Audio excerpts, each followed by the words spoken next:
नहीं, वो कंफ्यूज करेगा विषय को। जी, जैसे भगवती गुण में से ज्ञान है, हाँ, तो जो ज्ञान तिरोहित होने के कारण अहम मोह हो रहे हैं, हाँ, तो अहम मोह को जो रेफरेंस है वो अहम अज्ञान से रिलेट ऐसा कुछ, कारण ज्ञान तिरोभाव से जो अज्ञान हो रहा है ऐसा ले सके। एक बात समझ, दुनिया में एक ज्ञान है, एक अज्ञान है। अज्ञान को अपन ज्ञान नहीं होने से इक्वेट नहीं कर सके। जैसे कोई कलर को नहीं होनो, क्या कालो कलर होनो है?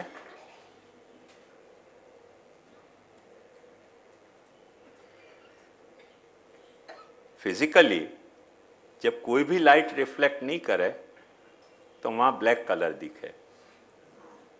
सबकी सब लाइट को जब वक्त सरफेस एब्जॉर्ब कर ले, वह वक्त वो सरफेस अपने को कालो दिखे। अब नॉर्मल अपन क्या समझेंगे कि कोई रंग नहीं दिखनो कालो है, पर एक बात ध्यान समझ के, ये बात या लिए गलत है कि प्रकाश को सारो क्लस्टर है, सराउंडिंग है, वाके बीच में कोई पॉइंट यदि प्रकाश की सारी रेस को एब्जॉर्ब कर ले रहे हो है, वह पॉइंट में विद इन द प्रकाश जो अपने को कालो रंग दिख रहे हो है वो कालो रंग, और प्रकाश नहीं दिखनो और अंधेरा दिखनो वो अंधेरा को कालो रंग, वो दो काले रंग के वहां में नेगेटिव और पॉजिटिव काले होने के बिल्कुल क्लियर कट दो भेद आवे। दोनों काले हैं, अंधेरा भी कालो है और जो कालो सरफेस है मतलब ये भी काली है। पर या को अपन अंधेरा नहीं कह सकेंगे। क्यों अंधेरा नहीं कह सकेंगे? क्योंकि सारे प्रकाश की सराउंडिंग में ये कालो दिख रहे है, तो अपन ये तो नहीं कह सकें ये मैजिक परफॉर्म भयो है बड़ी खूबसूरती सु कि उतने से सरफेस पे सारी लाइट को ये कैप एब्जॉर्ब कर ले रही है, वाकई ये कालो रंग दिख रहा है। पर वो बात क्या कि जो चारों ओर प्रकाश है, तो या के लिए अंधेरा से इक्वेट नहीं किया जा सके करके कालो रंग अपने आप में एक और रंग है, वो सिर्फ सारे प्रकाश को अभाव है, ऐसे अपन अपनी इंपिरिकल एविडेंस से नहीं कह सके। क्योंकि अपन क्लियर कट या बात को समझें कि कुछ नहीं दिखनो और कालो दिखनो अंतर है ना। कुछ नहीं दिखने को अपन अंधेरा कहेंगे, कालो दिखने को अपन अंधेरा नहीं कह सके। कालो जो दिख रहे हो वो कुछ भी नहीं दिखनो नहीं है, कुछ दिखनो है, और दिखने में कुछ जो कालो दिख रहे हो तो या कि एक अपनी अलग स्टेटस है काले रंग की। यद्यपि वो जो विबग्योर है वहां में से कोई भी आइटम नहीं है ये, पर यही तो यहाँ की खूबसूरती है कि कोई भी आइटम नहीं है फिर भी एज ए कलर वो स्टैंड कर रहे हो है। और वो जो है वो जब आइटम कैंसल भाई सब, तो तुमको कुछ भी नहीं दिख रहे हो है, यहां तुमको दिख रहे हो है। तो एग्जैक्ट जब वक्त ज्ञान नहीं है वो अंधेरा है, और अहम दिख रहे हो है मोहवश वो कालो रंग है। आयो ख्याल में?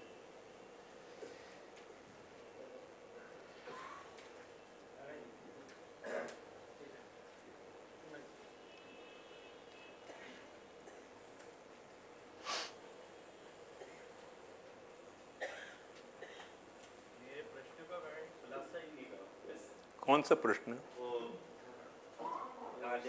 कृष्ण रोचते तथा विषय न रोचते, तो मैं प्रश्न पूछ रहा था। हाँ, मैं ये यूँ पूछना चाह रहा था कि ये जो विषय न रोचते वो अहम क्रिया के रेस्पॉन्स में उपादेय के एंगल से कही जाती बात है क्या? माने जो कृष्ण की जो अहं क्रिया है, हाँ, वह अहं क्रिया को अपनो दियो जातो रिस्पॉन्स है। आया ख्याल? हाँ, वही मैंने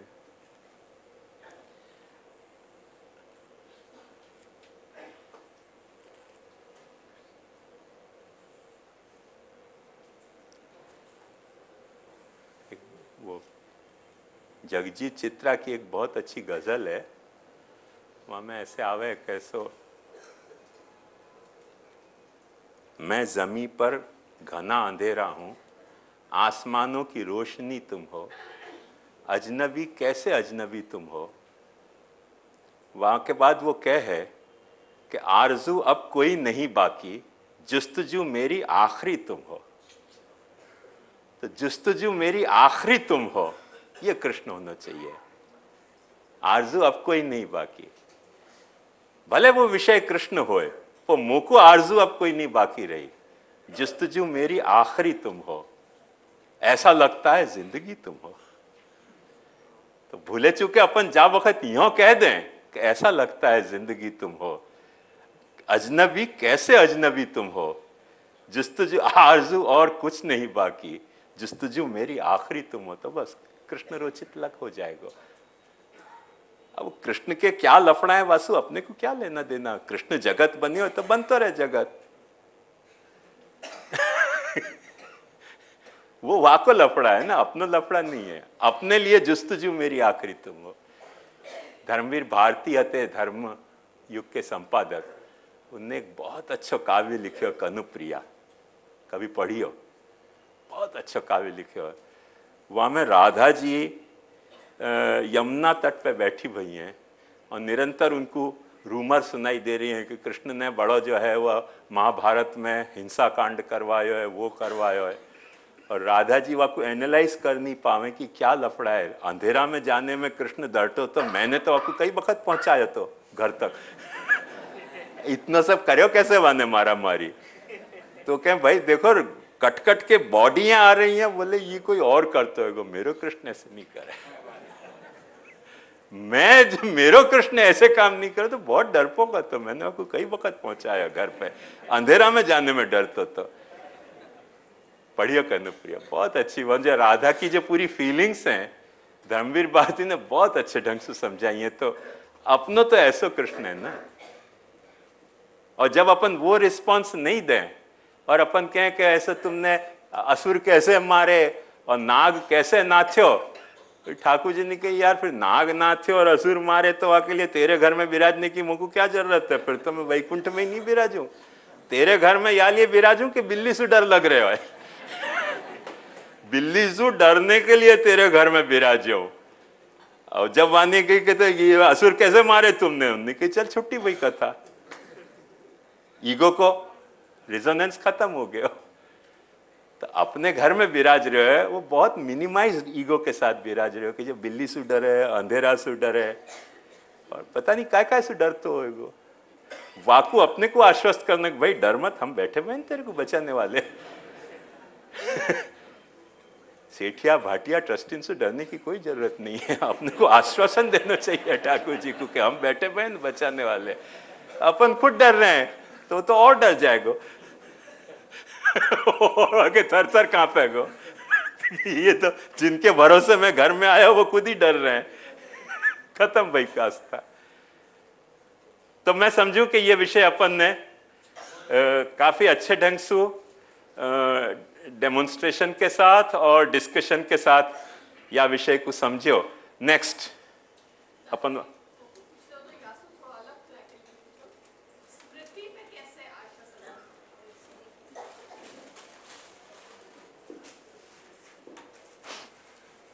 हाँ ये चलो फैक्ट्री में पूछो नहीं, थोड़ा हटके है। हाँ आपने कही कि स्मृति में अनुभूति और आशा संलग्न हाँ है। तो स्मृति में आशा कैसे संलग्न है? देख स्मृति जो है ना, स्मृति के कई पहलू हैं। स्मृति को सबसे पहलो पहलू है कि अपन जो अपनी अनुभूति है वह को संचय करें। एक स्मृति को यह पहलू है रिटेंशन, दूसरा पहलू है रिमेम्बरेंस, तीसरा पहलू है रिकलेक्शन।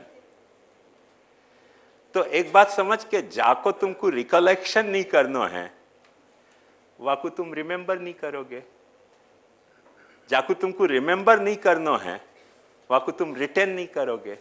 तो रिटेंशन, रिमेम्बरेंस और रिकलेक्शन ये स्मृति के पाछे तीन आयाम है। अभी चेन्नई में मेरा प्रवचन था तो वहाँ में मैंने एक बड़ी मज़ेदार बात बताई थी सबको, उनके अपने तो हिंदी और गुजराती और इन सब में ऐसा प्रभेद नहीं है, मगर अंग्रेजी भाषा में एक बड़ा मज़ेदार प्रभेद है कि भूत भविष्य वर्तमान 3 काल। वह भूत में भी पाछो भूत वर्तमान और भविष्य, वर्तमान में भी पाछो भूत वर्तमान और भविष्य, ऐसे भूत में भी पाछो भूत, अब भविष्य में भी पाछो भूत, और भविष्य में वर्तमान विल बी गोइंग और भविष्य आयो ना, आई गो आयो, आई एम गोइंग और आई हैव गॉन। ये देख वर्तमान में भूत हो गया। तो मैंने कि हम लोग सब जो है ना वर्तमान के भूत है, यह बात मत भूलियो।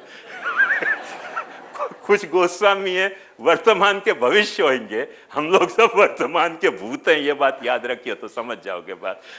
तो ऐसे स्मृति में भी जो है वो रिटेंशन जो है वो तो भूत है, और रिमेम्बरेंस जो है वो आपको वर्तमान है, और रिकलेक्शन फॉर फ्यूचर है ना। तो यदि रिकलेक्शन नहीं करना है तो काय को काय स्मृति करेगा? आया ना ख्याल? अब ला तू वो, अब ये हटा। अब देखो ये बात आप समझ गए, तो अब आपको ये समझने में जरा भी तकलीफ नहीं होगी। सबसे पहले या तथ्य को याद रखो, माइटोटिक, ये देखो न्यूक्लियस पुरुषोत्तम की, ये अक्षर को साइटोप्लाज्म दिख रहे हो सबको, क्या आड़े आ रहे हो?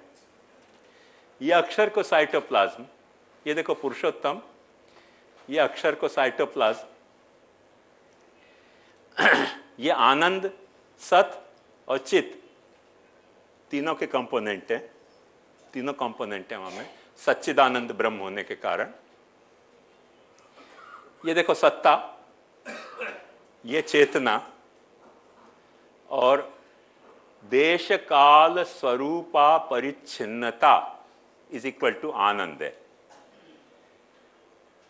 ब्रह्म की आनंद रूपता, वाकी सत्ता और वाकी चेतना की देश काल और स्वरूप में अपरिच्छिन्नता है, वो वाकी आनंदता है। या फिनोमिना को समझो, देश में परिच्छिन्न माने ये टेबल यहां है पर वहां नहीं है। काल में परिच्छिन्न, ये टेबल जा दिन बने हो, जितने दिन रह गो उतने दिन है, वाके बाद नहीं रह गो। स्वरूप परिच्छिन्न मतलब ये टेबल है पर आसन नहीं है, टेबल है पर माइक नहीं है, टेबल है पर श्यामू बाबा नहीं है। तो ये सब जो है स्वरूप की परिच्छिन्नता है। परब्रह्म की जो सत्ता है वो चाहे अक्षर ब्रह्म के लेवल पे होए चाहे पुरुषोत्तम के लेवल पे होए, वो देश काल स्वरूप के परिच्छेद सु रहित है। अब बड़े बॉम्बास्टिक वर्ड हो गए, पर एकदम सरल भाषा में समझना होए तो कोई देश ऐसा नहीं है दुनिया में कि जहां परब्रह्म माने पुरुषोत्तम और अक्षर ब्रह्म नहीं होए। कोई टाइम ऐसा नहीं है कि जहाँ टाइम में पुरुषोत्तम या अक्षर न होए। और दुनिया को कोई रूप, नाम रूप कर्म ऐसा नहीं है कि जहाँ नाम रूप कर्म, जो नाम रूप कर्म अक्षर या पुरुषोत्तम के न होए। ये स्वरूपगत अपरिच्छिन्नता, सो देश काल स्वरूपा परिच्छिन्नता इज इक्वल टू आनंद। अपने को जो भी कुछ तकलीफ हो रही है, देखो ध्यान से समझो या रहस्य को, कि अपने को सारी तकलीफ अपने देशिक परिच्छेद में, अपने कालिक परिच्छेद में और अपने स्वरूप के परिच्छेद के कारण हो रही है।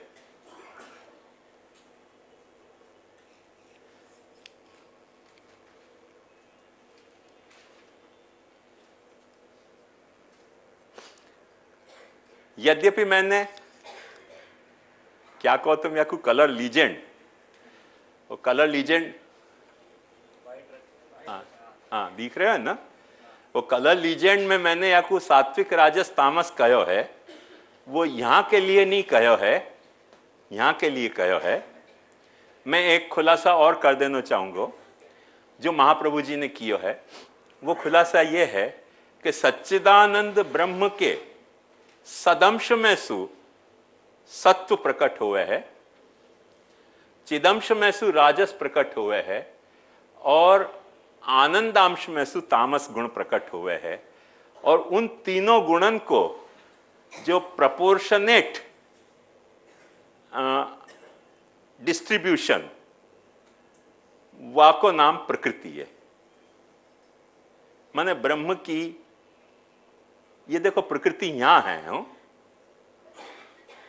ये तो अपन ने वाकु झूम करके देखी है, और ये जो पुरुष है ये यहां है अक्षर ब्रह्म की चेतना में, वाकु जूम करके अपन ने यहां देखो है।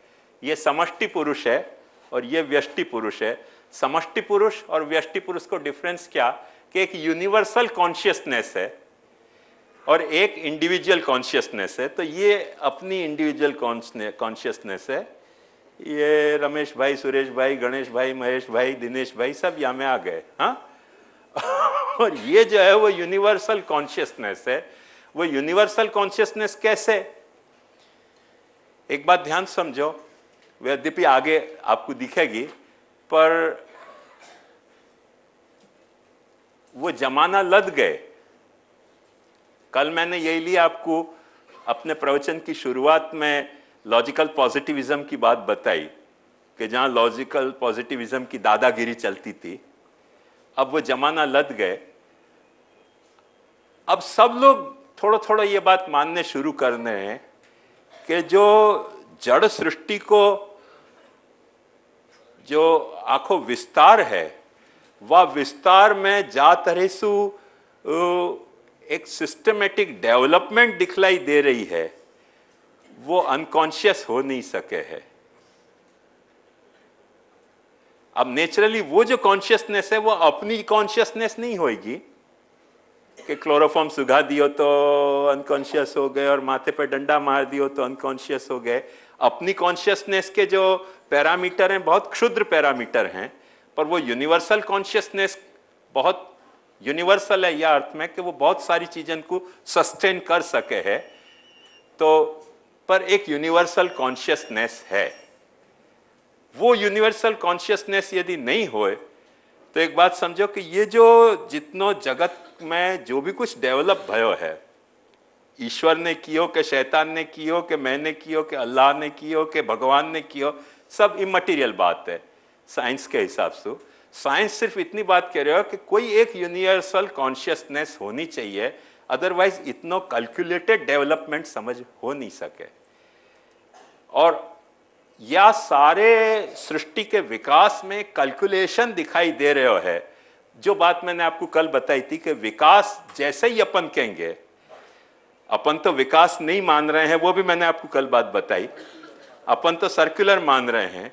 विकास ये टर्मिनोलॉजी ही वो स्ट्रेट लाइन वाले की मोह की टर्मिनोलॉजी है, पर वह में अपना भले डिफरेंस ऑफ ओपिनियन होए, पर एक बात एकदम साफ सुथरे तौर पे समझो कि साइंस तो हर लेवल पे विकास मान रहे हो है। माने physical, chemical, biological, social, economical, psychological, हर लेवल पे साइंस जो है, एंथ्रोपोलॉजिकली हर लेवल पे theory of evolution science propose कर रहे है। तो जब यदि थियरी ऑफ इवोल्यूशन यदि सच्ची है तो इवॉल्व कहां तक होना है? जैसे रेस के घोड़ा दौड़ रहे हैं तो विन को साइन बोर्ड कहां है? वो जब तक नहीं होगा तब तक रेस कैसे पता चलेगी? घोड़ा दौड़े तो वहां एक विन को साइन बोर्ड होगा, गोल तुमने देखी होगा, भाई यहां तक दौड़ के आयो तो विन कहलाएगा। तो विन को साइन बोर्ड यदि नहीं होए तो दौड़े कैसे पता चलेगी? दौड़ रहे है। जैसे आइंस्टीन की भी समस्या यही हती। आइंस्टीन की समस्या यह हती कि यदि आकाश में दो विमान सिर्फ हैं और कुछ नहीं है, और दो विमान साथ चल रहे हैं, तो चल रहे हैं कि नहीं चल रहे हैं सिद्ध नहीं होगा।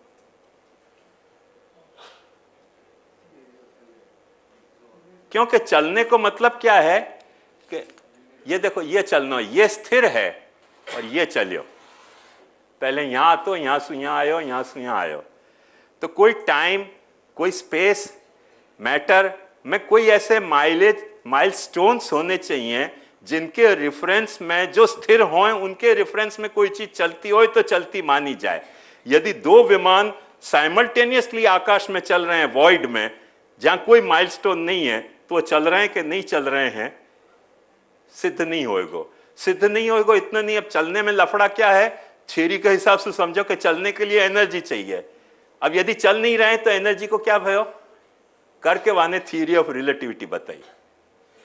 थ्योरी ऑफ रिलेटिविटी को सबसे बड़ा रहस्य यह है कि वो जो आपस के रिलेशन में नहीं चल रहे होंगे, पर कोई पॉइंट ऐसा है कि जहां में चल रहे हैं। सीधी सी पॉइंट पे आओ कि यदि इवॉल्व हो रहे है वर्ल्ड, तो कोई विंड साइन बोर्ड तो चाहिए कि नहीं चाहिए। और विंड साइन बोर्ड रखो कौन ने, कॉन्शियसनेस के बिना आएगो कहां से। वाकई लिए साइंटिस्ट लोग भी अब ये कबूल कर रहे हैं कि कुछ एक कॉन्शियसनेस, यूनिवर्सल कॉन्शियसनेस है जो या को इवॉल्वमेंट को आइडियल है, जो इवॉल्वमेंट को माने लैंडमार्क बता रही है कि यहां तक तुमको इवॉल्व होना है। आयो न ख्याल में। वो हर लेवल पे कोई साइंस की ऐसी ब्रांच नहीं है जहां साइंस की ब्रांच में वो जो है वो विन को साइन नहीं दिखाते होए। तो या रहस्य को जब वक्त अपन समझेंगे तो अपने को समझ में आ जाएगा कि एक यूनिवर्सल कॉन्शियसनेस भी है और एक अपनी इंडिविजुअल कॉन्शियसनेस भी है। वह यूनिवर्सल कॉन्शियसनेस को पुरुष के हैं और यूनिवर्सल जो मैटर है वह को प्रकृति के हैं। ये आंखों है, पर ये जो आंखों रिप्रोडक्शन है ये माइटोटिक है, सिंपल है, शुद्ध है। या में दूसरों कोई एलिमेंट आ नहीं रहे है, कोई कॉम्प्लेक्सिटी आ नहीं रही है, सिंपली ऐसे भयो है, कुछ छुपे है, कुछ प्रकटे है, कुछ छुपे है, कुछ प्रकटे और वो प्रकट हो गया है। ये आंखों वाको स्ट्रक्चर है। ये मूल में सच्चिदानंद है, पर आनंद जो है वो तम बन जाए है, जो चेतना है वो रज बने हैं और जो सत्व है, सत्ता है वो सत्व गुण बने हैं। या के लिए बाबा अक्षर शुद्ध सत्व, शुद्ध सत्व, शुद्ध सत्व वो आवे ना रेफरेंस, तो वहां में ये बात ध्यान समझो। शुद्ध सत्व को मतलब के सत्ता बेर एग्जिस्टेंस, नथिंग एल्स, शुद्ध सत्व। और मिश्रित सत्व को मतलब कि जहां तम और रजसु वो मिक्सअप भई। तो या लेवल पे आके फिर अब जो चलेगी ना गाड़ी, वहां में मिश्रण आना शुरू होएगा, क्योंकि यहां से इंट्रोड्यूस किया है। यहां तक भगवान कबूल कर रहे हैं। अब अपने को भयो कि यहां मिश्रित हो गए, पर यही के लिए शास्त्र में आपको स्पष्ट खुलासा किया कि यहां ये अमिश्रित शुद्ध हैं सब, क्योंकि इनको इक्वल प्रोपोर्शन प्रकृति है और इनमें डिस्टर्बेंस के कारण जो अनइक्वलिटी आवे है वासु सारो पीछे रेस्ट ऑफ द रिप्रोडक्शन आवे है। तो ये आखो एक सेटअप है और ये आवे है वाको भी पाछो कारण है कि ये पुरुष और प्रकृति में पाछो इंटरेक्शन है। और इंटरेक्शन को मतलब अपन एक बात और समझ सकें कि जैसे कांच के सामने अपन खड़े हों तो कांच को जो फ्रंट है वहां में अपना रिफ्लेक्शन आवे, कांच के बैक में जहां वो सिंदूर लगी भई होवे वहां रिफ्लेक्शन नहीं आवे। सो प्रकृति को जो सत्व गुण है वो आके फ्रंट में है पुरुष के, वहां में पुरुष रिफ्लेक्ट होवे। ये जो पीछे है वो प्रकृति को मिरर में सु नहीं, मिरर नहीं कहेंगे, कांच को क्या कहेंगे, ग्लास, ग्लास को मिरर बना रही है। ये जैसे कांच ग्लास के पीछे सिंदूर लगा दो तो वो रिफ्लेक्टिव मिरर हो जाए, ऐसे प्रकृति को जो ग्लास है वाकु मिरर ये तामस और राजस बनावे और वो सत्व जो है वो कन्फ्रंटिंग है यूनिवर्सल कॉन्शियसनेस के कारण करके वहां में वो रिफ्लेक्ट हुए है। ऐसे दोनों को एक तरह को इंटरेक्शन बताया है। ये सारा जो है वो मैटोटिक है, माइटोटिक है। आयो रिप्रोडक्शन। नेक्स्ट,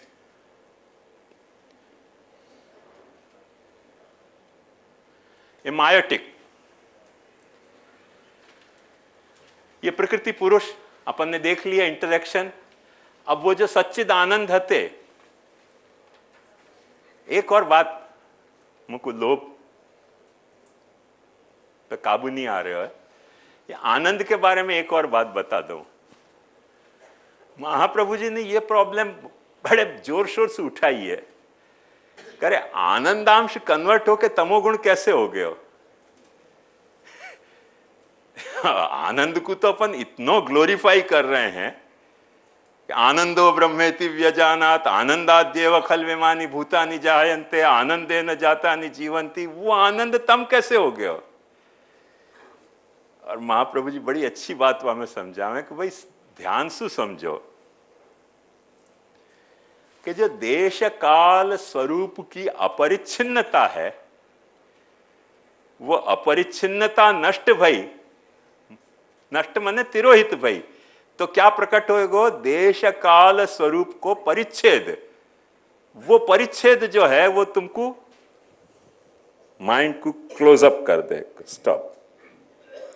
हवे पची शू जो मैंने आपको कल ढबू के और लक्ष्मी के डायलॉग से समझाई थी कि कोई भी ऐसे कह दे तो अपने को, कैंसर वाले को भी अपन कह देंगे भाई अब मरोगे तुम, तो आपको दुख हो जाएगा, ऐसे क्यों बोले? अरे भाई कैंसर वो तो मरने तो वाला ही है ना, वो सहन नहीं हो सके, माइंड क्लोज अप हो जाए। क्योंकि अपना जो एग्जिस्टेंस को नेचर है, अपना एग्जिस्टेंस के लिए जो अपने को जीने के लिए जो अपने में भीतर अदम्य स्वभाव भर्यो भयो है, एग्जिस्ट को एग्जिस्ट रहने को, वो जैसे राधा कृष्णन के that which is build forever is forever building, ऐसे that which has a being is forever being. वह तरीके की अपनो एक नेचुरल इंक्लिनेशन है। वो इंक्लिनेशन अपनो ब्रह्म को स्वभाव है, ब्राह्मिक अहम है, माइंड इट, वो ब्राह्मिक अहम है। पर वो ब्राह्मिक अहम जो है वो अपने भीतर या बात को सुनते ही स्तब्ध हो जाए एकदम, जैसे वो जाम कर दें ना या के मोबाइल जामर, ऐसे सारा जाम हो जाए, इंटरेक्शन खत्म हो जाए अपनो। वाक्य कारण आनंद जो है वो तम बने हैं। महाप्रभु जी समझावे। और एक ये तो मैंने मेटाफिजिकल महाप्रभु जी को एक्सप्लेनेशन है, पर एक पोएटिकल जस्टिफिकेशन महाप्रभु जी ने और दियो है कि आदमी को जब भी मोह होवे है तो आनंद में होवे है, और जब भी मोह होवे तो तामस है। बड़ा पोएटिकल मीठा जस्टिफिकेशन है कि आदमी मुग्ध काय पे होवे तो कह के आनंद होए तो आदमी मुग्ध हो जाए। जब भी तुमको देखो तुम ढोकला खा रहे हो, वाकी अवेयरनेस तुमको कभी मुग्ध नहीं करेगी, पर ढोकला में स्वाद आ गया हो तो थोड़ी देर के लिए दुनिया भूल जाए, मजा आ गया। वागधरी की जो सारी दुनिया को अपन भूल जाए हैं, वो आनंद को ही कारण तो मोह पैदा हुआ ना। कोई भी विषय को जामे जाको आनंद आ गया, वहां में वो सारी दुनिया को भूल जाए। वो महाप्रभु जी बड़ा पोएटिक जस्टिफिकेशन या को और दे कि ये तो आनंद को स्वभाव है ना कि सब चीज भुला दे, तो वो आनंद जो है वो तम बन गयो, तो तम भी सब चीज को भुला दे, आनंद भी सब चीज को भुला दे।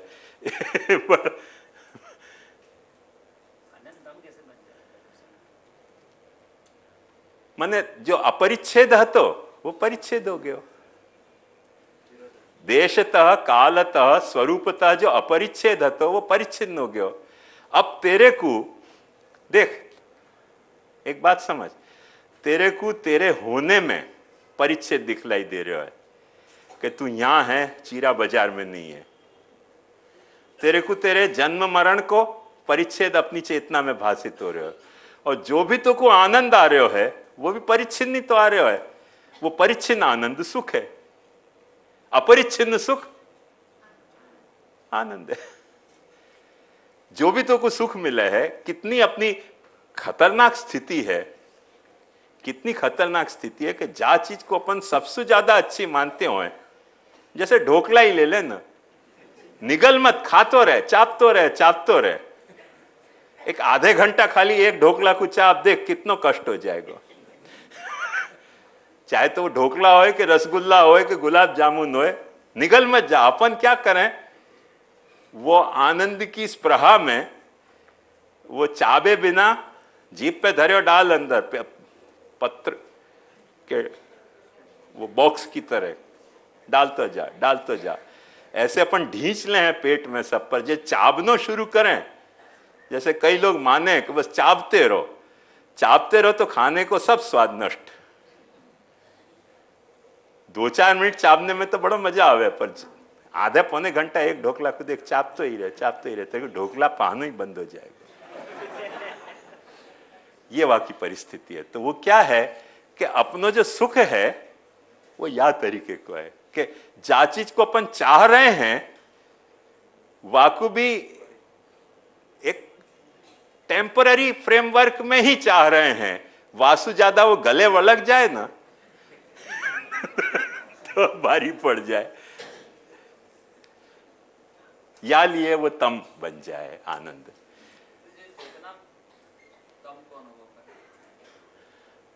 प्रकृति में वो कैसे परिचय होता है? प्रकृति में, क्योंकि जो प्रकृति खुद अंश है, अपन ने देखो सदंश है। अब प्रकृति सदंश होने के कारण वहां में चेतन पुरुष को रिफ्लेक्ट भी हो रहे है। रिफ्लेक्ट होने के कारण प्रकृति तो अनुभव नहीं करेगी, प्रकृति के पास तो मटेरियल तैयार है, वहां को असर यहां पड़ रही है। ये आंखों वहां को संदर्भ है। सो ऊपर आओ, थोड़ा ऊपर। हाँ, अब देखो कि जब ये हो गया इंटरेक्शन, तब फिर क्या है कि वो यहां रिफ्लेक्शन पड़ो, वाक्य कारण प्रकृति के सदंश में सुचित्त पैदा हुए है, और वो जो चित्त पैदा हुआ है वह चित्त को भी इंटरेक्शन हुआ है पुरुष के साथ, माइक्रो और मैक्रो दोनों लेवल पे। वाक्य कारण वह चित्त में सु अहंकार पैदा हुआ है। जा अहंकार के पाछे 3 प्रोडक्ट हैं, मन, तन्मात्रा और इंद्री। ये आखो अपना सेटअप है। वो चित्त में, चित्त क्या है मैं आज भी समझा पाऊंगा, अपने पास थोड़ा समय है, पर वो चित्त प्रकृति के सदंश में सु पैदा भयो है। सदंश में सु पैदा भयो है करके चित्त में भी चेतना को रिफ्लेक्ट करने की मैक्सिमम कैपेसिटी है। मिरर लाइक आयो ख्याल में। और जब वहां में वो चित्त में रिफ्लेक्ट हुए है, तब वहां में सु अहंकार एक पैदा हुए है। और वो जो अहंकार है, ये देखो, ये चित्त है, आया ख्याल में, ये चित्त है, या को अपन ने यहां जूम करके बड़ो कियो, वह चित्त में सु अपन यहां एक गोल बनाना भूल गए या मिट गए लगे, भूल गए, तो या को करेक्ट कर लीजो, यहां एक गोल और ऐसा होना चाहिए। हाँ, या में तो वही तो मैं कह रही हूँ, वही मैं कह रही हूँ, दिख क्यों नहीं रहा चित्त को चित्त नहीं दिख रहा, उनकी भारी लफड़ा हो गया कि यहाँ गोल है। और तो वो चित्त जो है, वह चित्त के भीतर ये अहंकार पैदा हुआ है, चित्त के बाहर अहंकार नहीं पैदा हुआ है। चित्त में अचानक अहंकार पैदा हुआ है, क्योंकि चित्त जब निरंतर या के साथ कांटेक्ट में आवे तो अचानक बस वही जो मैंने आपको समझाया ना, सेल्फ अवेयरनेस वहां में आवे कि अहम अस्मि, अहम अस्मि, अहम अस्मि, वो अहंकार पैदा भयो। वो अहंकार जब पैदा हुए तब वहां में फिर चॉइस पैदा हुए कि यदा अहम अस्मि तदा कम पश्यामि, यदि मैं हूं तो मैं कौन को देखूं। अब जैसे अपने बच्चा में अहंकार पैदा भयो तो तुरंत वाकु ये हुआ ना कि अब मैं कौन को देखूं, जो चीज चुभ रही है वाकु देखूं, कि जो चीज कंफर्टेबल है वाकु देखूं, जो मुझको रुआ रहा है वाकु देखूं, कि जो मुझको हंसा रहा है वाकु देखूं, जो मुझको जो है वो डरा रहा है वाकु देखूं, जैसे मैंने जयलू की बात कल बताई, वाकु देखूं, कि जो मुझको जो है दूध पिवा रहे हो वाकु देखूं। तो वो बच्चा कैसे सिलेक्ट करे, ऐसे अपनो अहम फिर सिलेक्ट करे है। वो सिलेक्शन के जो फंक्शन है वो मन आ जाए है, और इंटरेक्शन को जो फंक्शन है थ्रू द इंद्री और थ्रू टुवर्ड्स तन्मात्रा, जो सेंसेशन है उनके साथ अपने इंद्रियन से अपनो अहम इंटरेक्ट शुरू करे है, और वही आखो अहम को कैमुट है। ये अपन ने आज देखो, बुद्धि अभी इंद्रिय में आ जाएगी। बुद्धि चित्त में पार्ट है, बुद्धि चित्त को पार्ट है। ये मैंने जहां से लियो है वो पैसेज आज नहीं मैं क्योंकि आज अपन ने काफ़ी डिस्कशन करके समझो है, पर कल ये सारो पैसेज मैं आपको महाप्रभु जी की सुबोधनी में से सुनाऊंगा, तब आप देखियो कि महाप्रभु जी क्या कह रहे हैं याको। और मैं समझूं कि 10 मिनट बाकी है, तो जो भी कुछ सवाल और करने हो तो आप कर लो। अपने पास अभी या से ज़्यादा एक्सप्लेनेशन को अभी समय नहीं है। जो भी कुछ आपको या कंसेप्ट को समझने में डिफिकल्टी हो वो सॉल्व करनी हो तो डेफिनेटली कर लो।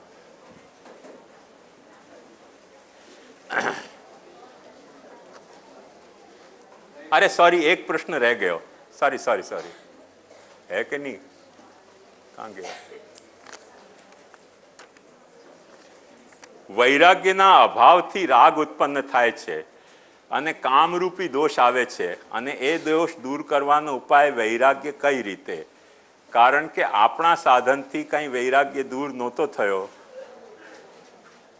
કારણ કે આપણા સાધનથી કોઈ વૈરાગ્ય દૂર નહોતો થયો, તેથી આપણે વૈરાગ્યરૂપી સાધન કઈ રીતે કરી શકશું? देखो भाई, बहुत अच्छा सवाल है तेरो। कहाँ है ये टॉपिक? हाँ, देख ध्यान से समझ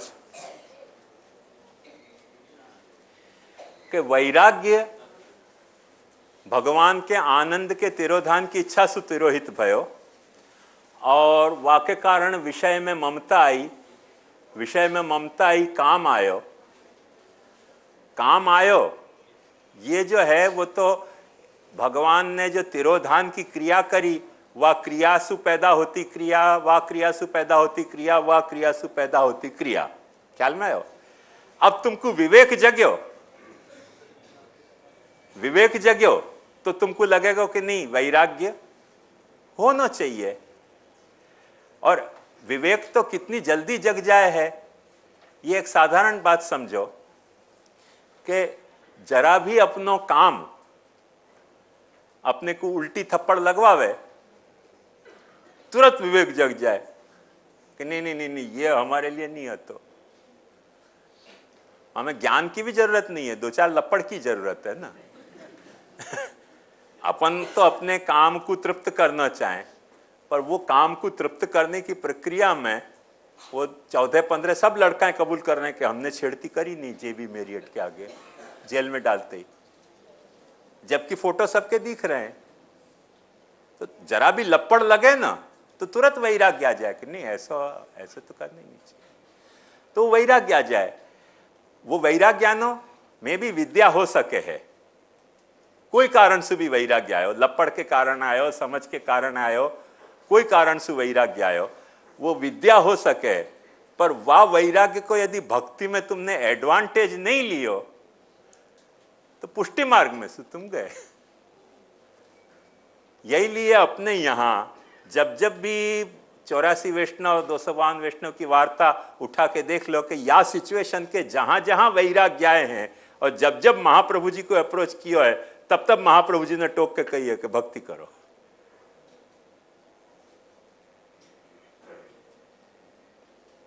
राणा व्यास का प्रसंग देख ले, वैराग्य आ गया। कृष्णदास अधिकारी को प्रसंग देख ले, वैराग्य आ गया। जिन जिन को वैराग्य आयो उनको महाप्रभु जी ने वैराग्य आते ही यो नहीं पीठ थपथपाई कि अच्छा बहुत अच्छी बात हो गई, वैराग्य आ गया। वैराग्य आ गया न तो कृष्ण भक्ति करो। तो वालिए वो भक्ति और कृष्ण सेवा वहां से आ रही है। अब वो तुम्हारे विवेक से आ रही है। वो तू यूं समझ रहे हो कि शायद वो एक्शन रिएक्शन के प्रोसेस में अपने आप आ रही है, ऑटोमेटिकली नहीं आ रही है। मैं यही लिए कल बता चुके हो कि बहुत सारी चीजें जो हैं वो ऑटोमेटिकली भी आती हों, तो अभी अपनो अहम, अभी मैं वो विषय पे आज गयो नहीं हूं, पर कल अपन जब जाएंगे सुबोधनी तब अपने को ये रहस्य पता चलेगा कि अपने अहम को मैकेनिज्म इतना सुंदर है कि जो ऑटोमेटिकली आ रहे हो है वाकू भी तुम अपने अहम से जा वक्त करो ना, वह वक्त तुम्हारे वॉलेंटरी फंक्शन में वो आ रहे हो है, जो ऑटोमेटिकली आ रहे हो है। और वाको एक प्रसिद्ध उदाहरण दूं कि जैसे सांस तुम्हारी चल रही है, माने ऑटोनोमस नर्वस सिस्टम से सांस चल रही है, तुम्हारी इच्छा से चल रही है। इच्छा से सांस चल रही होती तो आदमी मरतो ही नहीं कभी, क्योंकि लेते ही रहते भीष्म की तरह सांस, लेते ही रहते तो मरतो कैसे। तो इच्छा के बिना सांस चल रही है। इच्छा के बिना सांस चलती हो तो अभी तुम प्राणायाम करना हो तो इच्छा से सांस ले सको कि नहीं, कर सको कि नहीं कर सको भसरा? क्यों कर सको? क्योंकि वही जो ऑटोमेटिकली चल रहा है वाको कोई न कोई तुम्हारे अहंकार से इंटरेक्शन भी एस्टेब्लिश किया गयो है। तो जो वो एक लेवल पे जो ऑटोमेटिकली चल रहा है वाको दूसरे लेवल पे तुम चाहो तो वॉलेंटरी भी चला सको हो। वाके लिमिटेशन होंगे, अनलिमिटेड स्कोप नहीं है, तो वो तो बात सब जगह लागू होगी। ख्याल में आया ना? माने यही लिए मैंने कल कही थी कि पेशाब भी अपन अपने सामर्थ्य से नहीं कर सके। किडनी में वो प्रेशर आवे, किडनी में क्या है भरे सब, और भर के फिर दबनी शुरू हुए तब पेशाब आवे। अपन को इच्छा से कोई पेशाब भी नहीं आवे।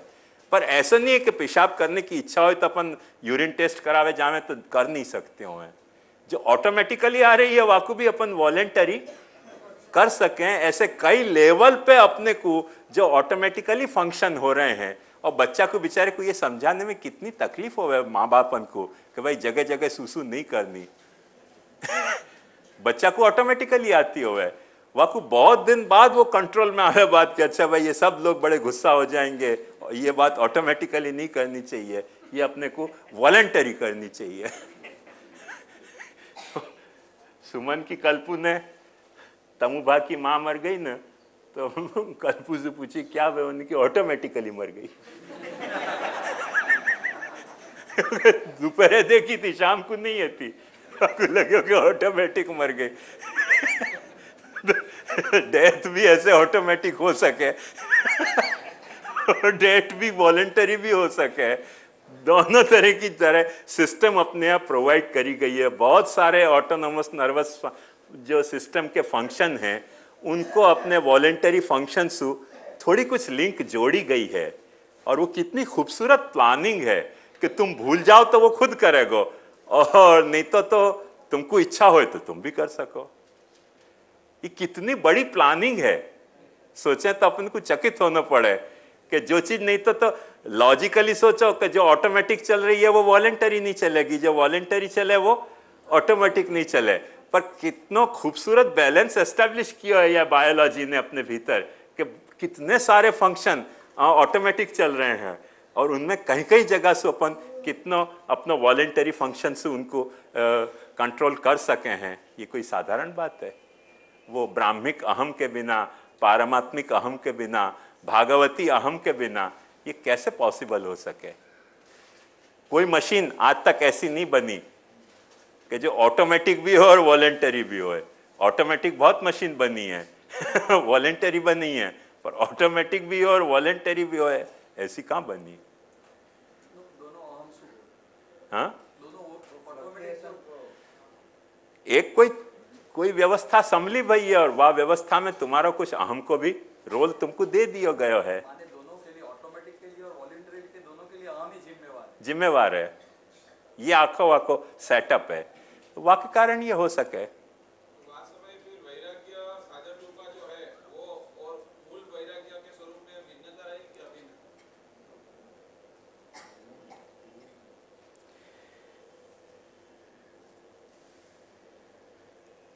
एक बात समझ,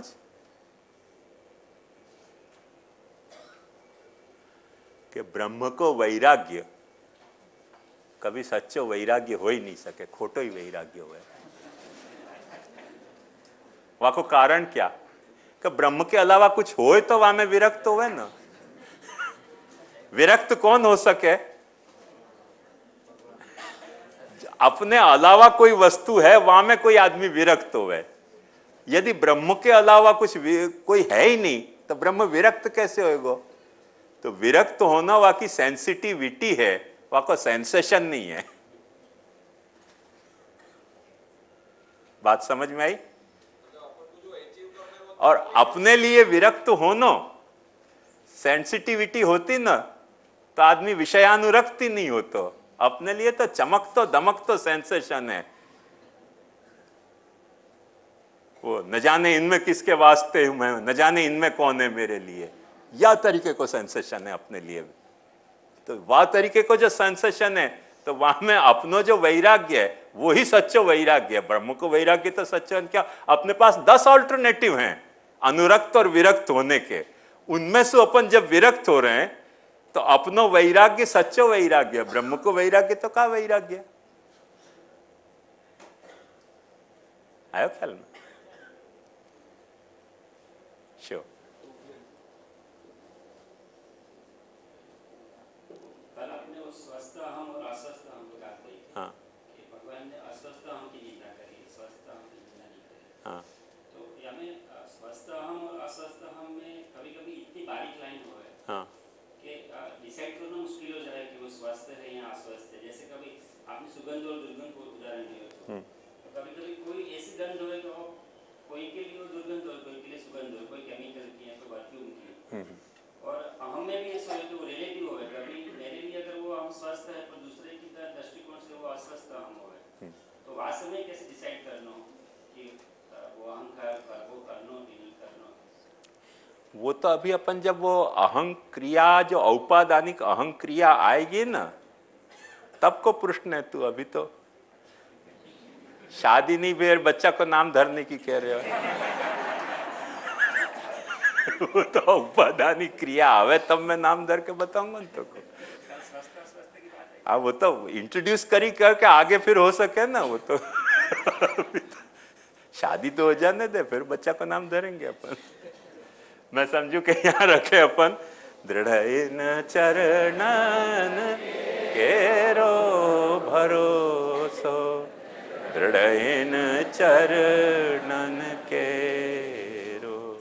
श्री वल्लभ नख चंद्र छटा बिन, सब जग माझ अंधेरो भरोसो, दृढ़ इन चरणन केरो। साधन और नहीं या कली में, जासो होए निवेरो। सूर कहा कहे द्विविध आंधरो, बिना मोल को चेरो भरोसो, दृढ़ इन चरणन के।